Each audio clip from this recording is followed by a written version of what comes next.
AI 반도체라는 게 군비 경쟁인데 그 군비 경쟁에서 총알 팔고 포탄 파는 애가 엔비디아다. 스마트폰이 작년하고 재작년 역성장했고 올해도 역성장할 가능성이 저는 높다고 보고 있고요. 다만 PC가 최근에 돌아섰어요. 지금 어드밴스드 패키징은 모든 반도체 회사들이 다 투자를 해야 되는, 이제 스타트해서 투자를 해야 되는 영역이거든요. 우리나라에서도 5조짜리 장비회사, 반도체 장비회사가 나오는 겁니다.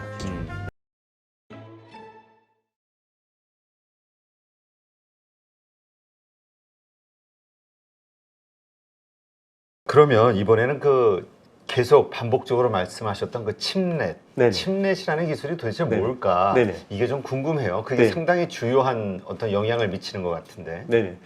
반도체도 사실 그 기술 트렌드라는 게 있어요. 그러니까 2010년대 초반만 해도 모든 반도체는 하나로 통합될 거다라는 이야기를 많이 했었어요. 네. 그게 이제 모놀리식이라는 구조인데 칩 다이 하나에다가 모든 IP 블록들이 올라가는 거예요. 뭐 CPU도 올라가고 GPU도 올라가고 ISP도 올라가고 막, 그러니까 우리 AP처럼 시스템 온 칩으로 될 거다라고 생각했었어요.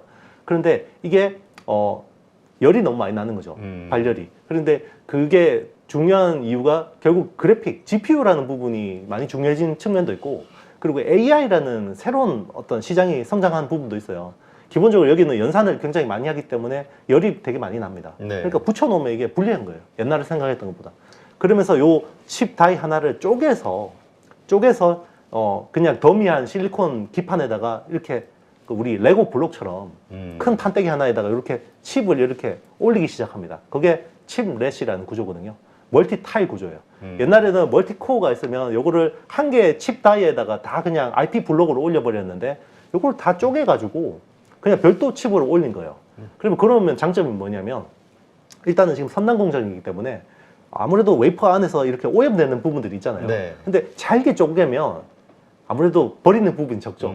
우리 이제 뭔가 그 오염됐을 때 여기 딱 잘라내고 먹잖아요. 그것처럼 이 칩 다이가 작아지면 수율이 올라가는 효과가 있고요. 그리고 예전에는 만약에 요즘에는 또 이 프로세서 자체가 고성능 코어하고 저전력 코어를 같이 쓰는 추세잖아요. 네. 그러니까 시프팅해서 굉장히 고난이도 작업을 할 때는 고성능 코어가 돌아가고, 그리고 막 우리가 웹서핑 하거나 그냥 뭐 이런 거 단순 뭐 텍스트 볼 때는 저전력 코어가 돌아가는데 이건 이제 배터리 소모량 때문에 그런 건데요. 그렇게 되면 굳이 이거를 다 선단 공정을 할 필요가 없는 거예요. 그러니까 옛날에는 고성능 코어하고 저전력 코어를 둘 다 5나노 공정으로 해야 되잖아요. 한 개 다이로 하면. 근데 떼서 따로 하면 고성능 코어는 TSMC에 4나노 쓰고 저전력 코어는 그냥 삼성에다가 7나노 써도 되는 거예요. 그러면 비용이 훨씬 세이브 되죠. 그런 식으로 해서 이제 레고 블록처럼 딱딱 붙여버리는 겁니다. 그게 칩렛이라는 거죠. 그게 지금도 각광을 받고 앞으로도 그 기술이 대세가 될 것이다. 네네. 이렇게 보시는 거고요. 네네, 맞습니다. 그렇다면 그것의 어떤 핵심 기술을 가지고 있거나 수혜를 받는 네네. 그 한국의 기업이 있다 그러면 어디가 있을까요? 결국 이것도 어드밴스드 패키징이라는 기술이에요. 아, 결국은. 예. 그래서 우리 한미 반도체라는 업체가 이게 뭐 패키징을 자르고 옮기고 뭐 검사하고 뭐 이런 것들을 하는 거고요. 그리고 그거를 칩끼리 또 2.5D 구조, 3D 구조로 또 붙여야 되잖아요. 네. 그래서 이런 것들 열압착으로 또 붙여야 되고. 그 웨이퍼가 굉장히 얇습니다. 거의 뭐 비스켓처럼 살짝만 갖다 대도 깨져요. 그 유리기 때문에. 그런 부분은 굉장히 정밀하게 또 붙일 수 있는 그런 기술들이 필요하고, 그리고 레이저 가지고 구멍 뚫고 이런 가공하고 뭐 그런 기술들이 필요한 거죠. 그래서 한미 반도체하고 이오 테크닉스는 기본적으로 수혜를 볼 수밖에 없고, 그리고 이제 그런 구조들이 굉장히 복잡하잖아요. 그런 것들 또 검사를 또 빡빡하게 해야 됩니다. 그런 것들을 3D AOI로 검사하는 인텍 플러스 같은 회사들이 수혜를 보는 거죠. 한미 반도체 참 많은 분들이 기대를 하고 있는데 네네. 좀 많이 올랐잖아요. 네네. 좀 약간 뭐 조정을 좀 받고는 있습니다만 네네. 지금의 밸류에이션 네. 어떻게 보세요? 지금도 할만하다 이렇게 보세요? 아니면 적정 밸류에이션을 어디쯤에서 뭐 사더라도 네. 그 정도에서 사야 된다 생각하시는 게 있는지.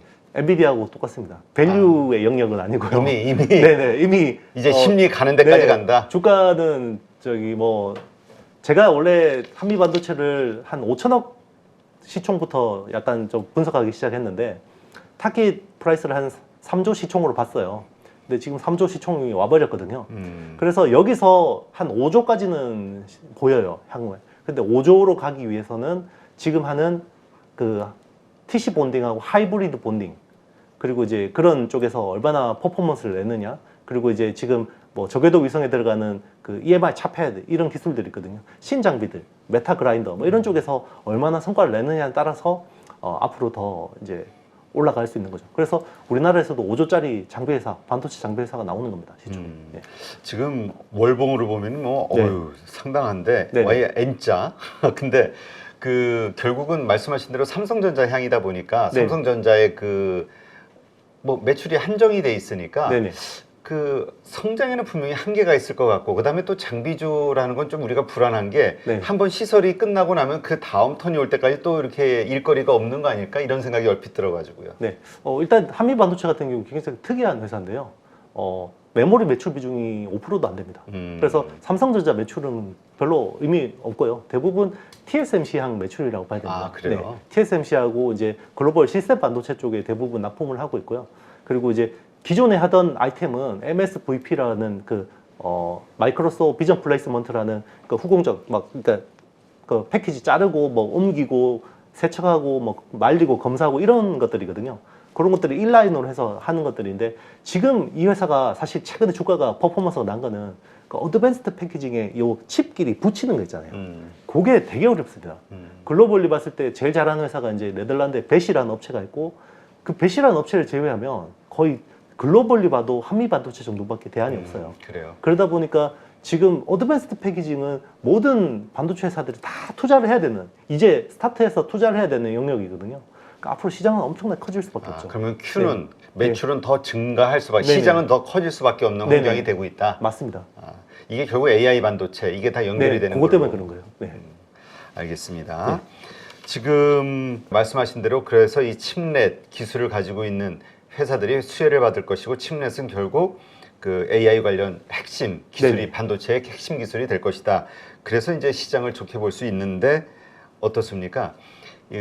이러한 쪽에서의 삼성전자나 TSMC 이쪽도 이제 서로 뭐 이게 기술 표준화라고 해야 되나요? 네네. 이게 또 다르게 되면은 또 네네. 다른 기술로 인해서 이게 또 확 신기술이 어려운 점이 그거잖아요. 네, 지금 맞습니다. 막 좋다고 해서 이게 하는데 이거보다 나은 기술이 오면 하루아침에 그냥 무너지는 게 또 신기술이다 보니까. 그렇죠. 네. 그 말씀하신 부분이 그거예요. 결국 이제 칩넷이라는 게 예전에는 전공정은 한 개 업체가 하고 후공정은 한 개 업체가 했잖아요. 네. 근데 이제는 전공정을 여러 업체가 붙잖아요. 멀티타일 구조가 되니까. 그러면 레고 블록처럼 자기들 표준이 딱 꽂으면 꽂히게, 그죠? 요 밑에 인풋 아웃풋 단자가 딱 맞아야 되잖아요. 그 표준을 미국이 만들었죠. UCI 익스프레스라는 건데요. 유니버셜 칩넷 인터페이스 익스프레스라는 건데요. 여기에 그러니까 이제 여기에 들어간 업체들은 삼성이든 인텔이든 TSMC든 서로 딱 표준 규격이 돼 있는 거예요. 중요한 게 여기서 중국은 배제됐습니다. 네. 그러면서 앞으로 이제 반도체 우리 그 협력에서 보면 중국 배제하고 우리끼리 독자 표준으로 가자. 그러니까 중국 배제하고 다 가는 거죠. 네. 근데 지금 그게 실효성이 있을 거라고 보세요. 왜냐하면 어쨌건 수요, 시장이 네네. 중요하잖아요. 근데 네네. 전 세계 이 반도체 시장의 상당 그 포지션을 중국 시장이 차지하고 있는데 중국을 과연 그렇게 안 주고 네네. 기업들이 수익을 낼 수 있을까 싶은 생각도 들고요. 그렇죠. 그런데 이제 어쨌든 지금 그 서버 쪽 이렇게 하이엔드 수요잖아요. AI용 서버는. 근데 이 AI용 하이엔드 서버 수요를 주도하는 쪽은 글로벌 빅테크입니다. 그러니까 오픈 AI부터 마이크로소프트, 구글, 뭐 메타, 테슬라 뭐 이런 회사들이기 때문에 오히려 중국 쪽은 여기서 좀 배제돼 있고요. 오히려 중국 쪽은 이제 B2C 제품이 비중이 높죠. 이제 스마트폰 쪽이나 PC나 이런 쪽이 높기 때문에 지금 뭐 약간 여기에서는 중국을 배제해도 크게 이제 영향이 없는 거죠. 아, 그래요? 근데 네. 그 예전서부터 나왔던 얘기로는 뭐 바이두라든가 네네. 그 중국의 대기업들도 뭐 자율주행서부터 네네. AI서부터 시작해가지고 거기 이제 데이터가 또 많으니까 빅데이터 네네. 네. 활용해가지고 이런 쪽으로 상당히 앞서갈 것으로 우리 네네. 이 자유진영 국가들보다 네네. 독재적으로 밀어붙일 수 있으니까 그렇죠. 그런 의견들이 있었고 그리고 지금 이 챗GPT가 나오고 나서도 이게 기술이 뛰어난 게 아니라 그냥 훈련만 시키면 된다. 그 서버만 돌리면 된다. 이렇게 얘기를 했었기 때문에 네네. 중국도 금방 할 수 있을 것 같다는 생각이 들었었는데. 그래서 중요한 게 이 AI 반도체를 지금 거의 90%를 독점하는 게 엔비디아잖아요. 그렇죠. 지금 데이터 트레이닝 쪽에서는 엔비디아가 독점이거든요. 네. 그런데 작년 말에 미국이 A100하고 H100이라는 최선단 최첨단 칩을 중국에 못 팔게 했어요. 그래서 엔비디아가 어떻게 했냐면 이 성능을 반절 다운그레이드한 A800하고 H800이라는 별도 칩을 만들었어요. 그러니까 이번에 H800 네. 그게 좀 많이 요새 이슈가 되고 있는 거잖아요. 네네, 그렇죠. 그것도 못하게 한다고. 맞습니다. 실제로 성능이 반절 이하인데요. 그게 가격이 H100, A100보다 비싸요. 아, 그래요? 네, 왜? 가격을 엔비디아가 이제 눈탱이 치는 거죠. 아, 그래도 사가시려면 네네. 사가셔. 왜냐면 대안이 없잖아요. 그러니까 뭐 A100 하나 쓸 거를 A800 3개를 써서 이거를 커버를 해야 되거든요. 아, 그럼 중국은 네. 여러 가지 면에서 이 경쟁에서 뒤처지네. 그렇죠. 그런데 지금 이 그 AI용 칩 그 서버 한 대가 일반 서버 대비해서 20배 비싸거든요. 네. 20배 비싼데 여기 원가의 80%가 GPU예요. 그러니까 돈은 지금 엔비디아가 다 벌고 있는 거죠. 중국에다가 비싸게 또 이렇게 팔죠. 네. 근데 어떻게 네. 봐야 돼요? 지금 그 네. H800 네. 이것도 규제를 하겠다라는 네네. 이야기는 나왔지만 아직 네네. 결정된 건 아니죠. 네네, 맞습니다. 약간 시간을 주는 것 같고요. 결국은 규제하는 쪽으로 가지 않을까 생각해요. 왜냐면 미국 입장에서는 결국 이 그 AI 모델링이라는 거는 지금 트렌드가요. 결국은 누가 많은 고성능 GPU를 가지고 있느냐, 그리고 빅데이터, 5조 개의 문서 데이터를 누가 가지고 있느냐, 그리고 파라미터를 누가 많이 하느냐 따라서 그냥 AI 성능이 그렇게 나와요. 실제로. 그러니까 오히려 AI 모델링에 대한 부분은 별로 중요한 변수가 아니다. 요즘에 나오는 논문들을 보면 그런 트렌드거든요. 그러니까 자기들이 최대한 좋은 엔비디아 칩을 최대한 많이 쓸수록 AI가 좋아진다라는 거예요. 그게 문제인 거죠. 그래서 지금 미국에서는 빅테크들 간의 이 군비 경쟁이다. AI 반도체라는 게 군비 경쟁인데 그 군비 경쟁에서 총알 팔고 포탄 파는 애가 엔비디아다. 이런 거죠. 그렇군요. 네. 그러니까 결국은 엔비디아 그런 차원에서 이제 외국인들이 하이닉스에 대한 투자 아이디어를 거기서 잡았던 맞습니다. 거군요. 독점. 이번엔 한번 여러 가지 나오는 뉴스를 보니까 또 엔비디아하고 차세대 뭐 그 칩과 관련해서 무슨 독점 계약을 한다 이런 뭐 뉴스들도 나오던데요. 뭐 네네. 확인된 게 있나요? 단독 뉴스여가지고. 일단 이제 SK 하이닉스는 계속해서 엔비디아하고 독점 구조로 가고 싶을 거고요. 근데 삼성이 여기 계속 비집고 들어가고 있죠. 그래서 엔비디아 네. 입장에서는 네. 다변화하는 게 낫죠. 맞습니다. 그래서 사실 그 9월부터 이제 삼성이 HBM3를 양산하겠다고 했거든요. 그리고 이제 그 차세대 제품인 HBM3P하고 HBM4를 만들어서 연내 고객사한테 샘플로 제공하겠다고 이야기했는데 그 말인즉슨 결국 납품할 때는 결국 빤하잖아요. 그 엔비디아하고 AMD밖에 없는 건데 물론 이제 인텔도 뭐 사파이어 레피드 익스트림 버전에서는 좀 쓰긴 하지만 결국 거기에는 삼성은 무조건 들어가야 되는 상황인 거죠. 네. 근데 이제 뭐 엔비디아 입장에서는 둘 다 저울질해서 쓰고 싶겠지만 지금 사실 성능 차이가 좀 나거든요. 네. 네. 알겠습니다. 지금 그 삼성전자의 실적, 그러니까 결국은 뭐 하이닉스도 그렇고 지금 AI라는 이 특수 호재 이것을 제외한 네네. 일반적인 뭐 모바일 쪽이나 네네. PC 쪽이나 네네. 이쪽 서버단에서의 이 반도체 네네. 수요가 살아나야 되는 거잖아요. 네네. 근데 이게 지금 어떻게 되고 있느냐, 네네. 이게 이제 지금 핵심 관건인 것 같아요. 실적과 관련해서는. 네네. 일단 서버 쪽은 좋아요. 네, 뭐 좋다 상대적인 거니까 올해 플러스 성장하는 건 유일하게 서버 쪽이라고 봐야 되고요. 결국 서버 시장을 끌고 가는 거는 하이엔드 HPC, 그러니까 하이 퍼포먼스 컴퓨팅 쪽이고 결국 그게 AI 수요 덕분인 거고요. 그래서 B2B 쪽은 크게 걱정이 없습니다. 그런데 이제 나머지 스마트폰 쪽하고 PC 쪽이 이제 걱정인데 스마트폰 쪽은 아직까지는 회복 기미가 안 보여요. 네. 그래서 아마 스마트폰이 작년하고 재작년 역성장했고 올해도 역성장할 가능성이 저는 높다고 보고 있고요. 다만 PC가 최근에 돌아섰어요. 아, 그래요? PC가 PC가 한 D램의 13% 비중 차지하거든요. 근데 PC가 최근에는 조금 약간 교체 수요가 올라오고 있어서 약간 고무적이라고 보고 있습니다. 근데 아까 여러 가지 이야기 하시는 과정에서 이제 전력에 대한 이야기들 많이 하셨잖아요. 지금 그 틈새로 AI만큼은 아니더라도 상당히 그 중요한 키워드로 전력 반도체를 찝으시는 분들도 있더라고요. 네네. 이 전력 반도체가 왜 중요하고 왜 지금 이슈가 되는 건지 좀 설명해 주시죠. 우리는 뭐 이제 에너지 전환 이야기를 하잖아요. 이제 화석 연료에서 신재생 에너지로 전환하는 거에 대해서 되게 많이 이야기를 하는데요. 보통 신재생 에너지를 생산하는 데가 보면요, 뭐 사막, 뭐 태양광 사막이라든지 해상 풍력 같은 경우 바다에 있잖아요. 이거를 송전하면서 송배전하는 과정에서 굉장히 많은 로스가 일어납니다. 그리고 이거를 전기를 생산해서 또 보낼 때는 교류로 바꿔야 되고, 그럴 때 대부분의 어떤 전기는 모터에서 대부분 에너지가 사용되거든요. 네. 근데 또 직류로 또 이걸 또 바꿔줘야 되거든요. 그거를 전환하는 과정에서 굉장히 많은 에너지 손실들이 일어나는데, 그게 PMIC라는 파워 매니지먼트 IC라는 거를 굉장히 효율적으로 바꾸면 그런 로스들을 크게 줄일 수가 있거든요.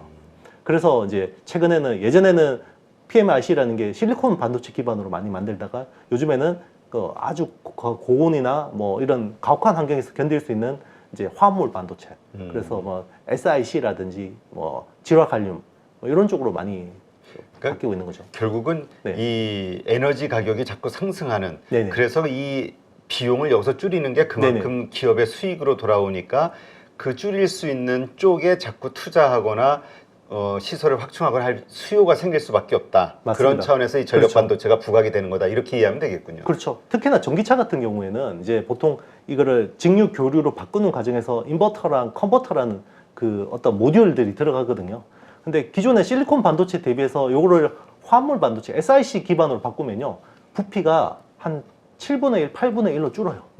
그러면 나머지 배터리로 채울 수 있잖아요. 이제 그런 부분에서도 굉장히 큰 어떤 장점이 있죠. 네. 네. 우리가 이 전력 반도체 하면은 그 하나의 그 리딩 업체로 미국의 그 네네. 울프 스피드하고 온세미컨덕터 네네. 여기를 많이 보잖아요. 네네. 이쪽의 주가 흐름을 보고. 네네, 근데 맞습니다. 최근에 보면 울프 스피드 같은 경우는 뭐 개별 이슈가 있어서인지 몰라도 상당히 좋은 흐름인데, 네네. 온세미컨덕터는 뭐 그렇지는 않은 것 같아요. 아직은 좀. 네네. 우리 이렇게 볼 수 있는 한국에서도의 그 기업 네네. 주식이 있을까요, 종목이? 사실 뭐 국내 주식은 거의 프록시라고 봐야 되고요. 그리고 그 화합물 반도체라는 게 아직 그 표준이라든지 이런 것들이 정립이 안 됐어요. 그래서 울프스피드라는 회사도 보면 다 수직 계열을 하고 있거든요. 거의 다. 네. 자기네가. 인고 만드는 것부터 뭐 저기 웨이퍼 만드는 것부터 뭐 이거 위에 그 회로 만드는 거 이런 까지 다 직접 하거든요. 그래서 막 계속해서 협력을 하려고 하고 있죠. 그러다 보니까 이거를 풀 라인을 가지고 있는 회사도 있고, 뭐 온세미처럼 일부의 영역을 하는 이제 그런 회사들도 있고, 뭐 SK 실트론 같은 경우는 웨이퍼만 하는 경우도 있고, LX 세미콘 같은 경우는 거기서 이제 설계 부분 하는 경우도 있고, 그러다 보니까 약간 보면 지금은 주력 사업이라기보다는 하나의 어떤 신성장 산업으로 연구개발하는 단계라고 단계. 봐야 되는 거고요. 그래도 나름 뭐 좀 그래도 여기에 좀 열심히 하고 있는 회사는 뭐 국내 KEC나 뭐 이런 회사들은 뭐 DB 하이텍 같은 경우도 그 파운드리가 주력인데 이런 쪽 이제 화합물 반도체용 웨이퍼 뭐 이런 쪽으로 좀 많이 신경을 쓰고 있죠. 네. 근데 이 전력 반도체와 관련해서 그 조금 전에 언급하셨던 종목 중에 그 LX 세미콘, 네네. 여기에 대한 기대를 하시는 분들이 상당히 많은 것 같아요. 네네. LX 세미콘이 가지고 있는 그 장점이랄까? 네. 뭐가 있을까요? 일단은 설계 인력이죠. 이게 사실은 설계 회사는요, 결국 그 설계하는 엔지니어들이 제일 중요하거든요. 근데 국내에서 보면 그 제일 큰 사실 팹리스는 삼성 시스템 LSI죠.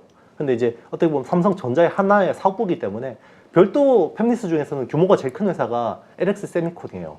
그래서 그만큼 거기에 어떤 그 핵심 인력들이 많이 있고요. 그분들이 개발해 내온 여러 가지 IP들이 굉장히 많은 거예요.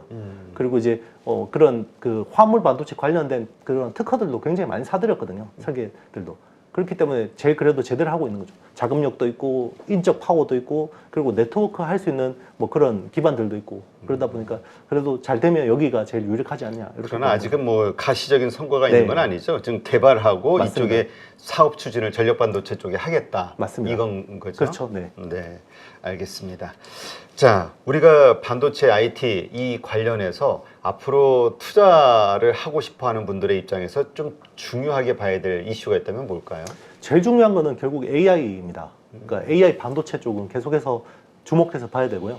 그러면 AI 반도체를 흐름을 보려면 결국 엔비디아 주가랑 국내 HBM 트렌드가 어떻게 가는지가 제일 중요할 것 같아요. 그러면서 이제 여기를 봐야 되고, 그 다음 좀 주목할 부분은 결국 연결되는 건데, 첨단 후공정, 어드밴스드 패키징 쪽에서 얼마나 투자가 공격적으로 일어났는지. 실제로 공격적으로 투자가 일어날 거예요. 최근에 삼성이 투자 발표하는 거나 이런 쪽으로 이야기를 하면 굉장히 예상했던 것보다 되게 세게 나오거든요. 그 투자라는 거는 삼성전자와 어디를 봐야 되죠? 삼성전자가 투자를 하면 대부분은 외산 장비고요. 글로벌 장비인데 그래도 국내에서 납품할 수 있는 회사는 한미반도체하고 이오테크닉스 정도밖에 없습니다. 사실 어드밴스드 패키징은 그러니까 왜냐하면 뭔가 하나 이렇게 키워드가 하나 쥐어지고 이슈가 네네. 생기면은 이게 테마가 형성이 되면서 많이 가는데 네네. 그러다가 괜히 그 뭐죠? 좀 후발 테마 그 주식들 좀 들어오른 주식들 선택했다가 좀 물려서 고생하시는 분들이 많더라고요. 그렇죠. 그래서 뭐 사실은 핵심적인 그 어드밴스드 패키징에서 핵심적인 거는요. 결국 실리콘 웨이퍼에 구멍을 뚫는 실리콘 스루비아라는 TSV 공정이에요. 그런데 이거는 외산 장비 업체들이 하거든요. 랩리서치 같은 업체들이 하는 거고, 그리고 이제 본딩 그 붙이는 것. 거기가 두 개, 그러니까 구멍 뚫고 붙이는 게 제일 부가가치가 높아요. 네. 그런데 여기 본딩 하는 쪽이 이제 한미반도체가 노출도가 있는 거고요. 그리고 이제 나머지 뭐 리플로우 장비라든지 뭐 이런 쪽에는 이제 뭐 STI나 프로텍 같은 회사들이 있고, 그리고 실리콘 인터포저는 못하지만 제일 밑에 있는 플립칩 BGA라는 기판은 또 국내 삼성전기하고 뭐 대덕전자 같은 회사들이 하거든요. 다만 이제 삼성전기는 실제로 프로세서용 플립칩 BGA를 하는데 대덕전자는 아직까지는 전장용 기판이에요. 그래서 여기보다는 좀 떨어지는 기판인데 어쨌든 플립칩 BGA를 하니까 네. 기대감이 있죠. 네. 알겠습니다. 그러한 차원에서 TSV 그 공정의 밸류 네네. 체인에 있는 네네. 근데 이제 우리가 그냥 좀 쉽게 얘기해서 네. 2차 전지 배터리 투자한다 그러면 네. 매출의 뭐 40%가 네네. 양극재니까 양극재만 투자하면 돼 네네. 이런 식의 얘기하잖아요. 네네. 여기에서 얘기하는 그 핵심 어떤 가장 큰 포지션을 차지하는 부분은 결국 한미반도체하고 네네. 이오테크닉스. 이오테크닉스 이 두 개의 네. 회사가 아직도 투자할 만하다 생각되면 이 회사에 투자하든가 그렇죠. 비싸다고 생각하면 그냥 좀 지켜보든가. 그냥 이제 뭐 다음 순서를 기다리는 게 나을 수도 있습니다. 알겠습니다. 네, 오늘 이렇게 해서 또 IT와 관련한 여러 가지 이슈들 점검을 해봤고요. 이렇게 오늘 좋은 인사이트 함께 해주신 HSL 파트너스 우리 IT의 신 이용수 대표님 좋은 인사이트 고맙습니다. 네, 감사합니다.